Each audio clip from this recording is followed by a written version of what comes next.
quero dinheiro, eu já tenho a riqueza que é você. Se quiser casar, eu caso. Vamos brincar de amar só eu e você. Fala pro teu pai que eu não quero dinheiro, eu já tenho a riqueza que é você.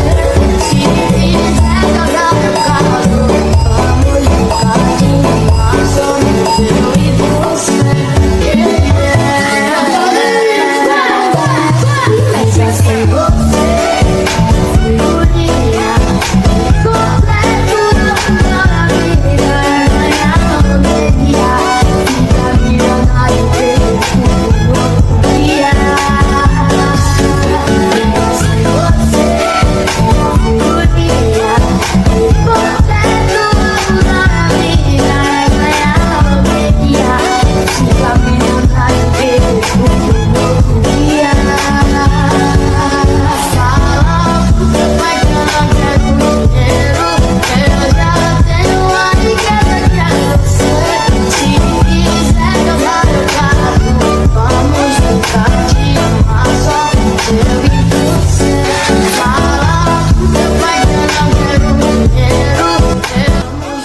Kena ada satu hala tuju yang jelas. Ke manakah hala tuju setelah tamatnya alam persekolahan, dan mudah-mudahan bidang STEM dan TVET ini menjadi pilihan utama murid-murid pada hari ini.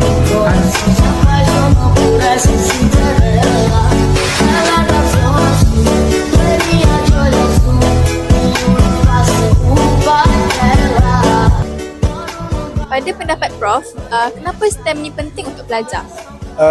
Pada pandangan saya, mata pelajaran STEM ini sangat penting untuk pelajar adalah kerana mata pelajaran ini akan mengasah para pelajar untuk berfikiran dengan lebih kritikal lagi, khususnya dalam menyelesaikan masalah. Kerana jika terlihat daripada banyak perkara-perkara ataupun permasalahan yang berlaku, ianya adalah memerlukan kepada pemahaman terhadap STEM. Okey, jadi pelajar-pelajar di sekolah seharusnya perlu dipupuk satu minat terhadap STEM ini daripada awal, supaya mereka itu terus berkembang dan seterusnya dapat menjadi seorang ahli sains yang baik. Selain daripada itu juga, melalui STEM ini juga para pelajar akan dapat meningkatkan rasa yakin terhadap diri sendiri. Okey, apabila mereka berhadapan dengan dunia yang nyata nanti. Okey, itu pada pandangan saya lah. Baik, terima kasih Prof.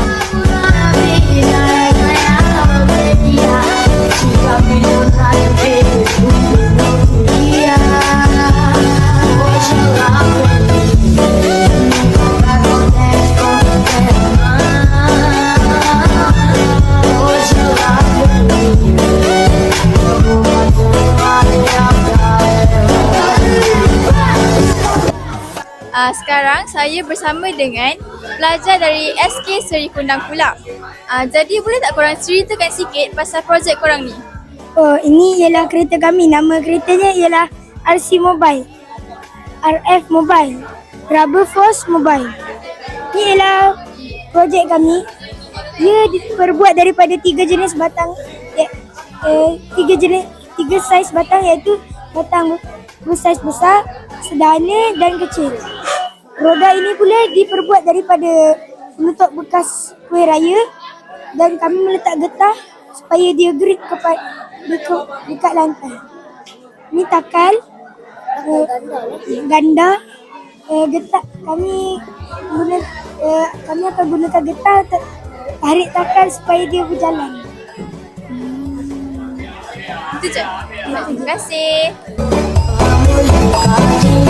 Eu e você, yeah, yeah.